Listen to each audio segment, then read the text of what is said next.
নিজের দুঃখ নিজের কাছে পাহাড় সমান, অন্যের কাছে ১-২ লাইনের গল্প মাত্র।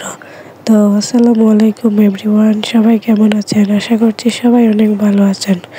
আমি আলহামদুলিল্লাহ একটু মোটামুটি ভালো আছি। আমি একটু সিক, সবাই আমার ভয়েস ইগনোর করবেন।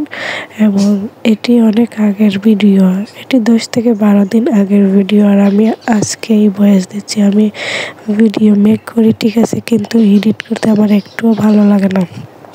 আমি আপনাদেরকে আজকে আমার মুরগির খামার দেখাতে চাচ্ছি।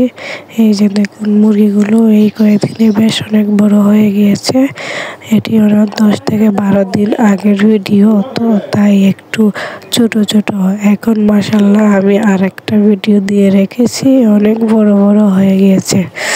আপনারা আমার ভিডিওগুলো দেখে বুঝতে পারবেন যে আমার আগে আরেকটা ভিডিও দেওয়া আছে, ওইখানে মুরগিগুলো বেশ বড় বড়। এখান থেকেও গাইস, আমি কথা বলতে পারতেছি না, আমি অনেক অসুস্থ, তো তাই আমার কথা বলতে অনেক কষ্ট হচ্ছে। আমি ভাবলাম আপনাদের কাছে একটু শেয়ার করি, তাহলে আপনাদেরও ভালো লাগবে আর আমারও ভালো লাগবে।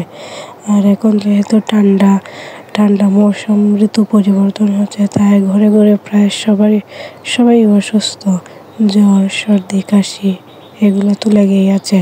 তো এখন যেহেতু শীত প্রায় চলেই এসেছে, তো খামারের মুরগিগুলোর আলাদাভাবে পরিচর্যা করতে হবে, ঠিকমতো ঔষধ, ঠান্ডা যেন না লাগে তার জন্য ঔষধ, ভিটামিন, ভ্যাকসিন সবগুলো ঠিকঠাক মতো খাওয়াতে হবে, তাহলেই মুরগিগুলো একটু সুস্থ থাকবে। আর আমার এই মুরগিগুলো খুব শখের, আর আমি এত যত্ন করি, আমি দিন রাত শুধু মুরগির পেছনে লেগে থাকি। আর এই তো দেখতে দেখতে আমার অন্য একটা ভিডিও আছে, আমি পারলে ইচ্ছা করলে দেখে আসবেন, যে এগুলো তো অনেক আগের ভিডিও। আর ওই ভিডিওতে মুরগিগুলো বেশ বড় বড় হয়ে যাচ্ছে।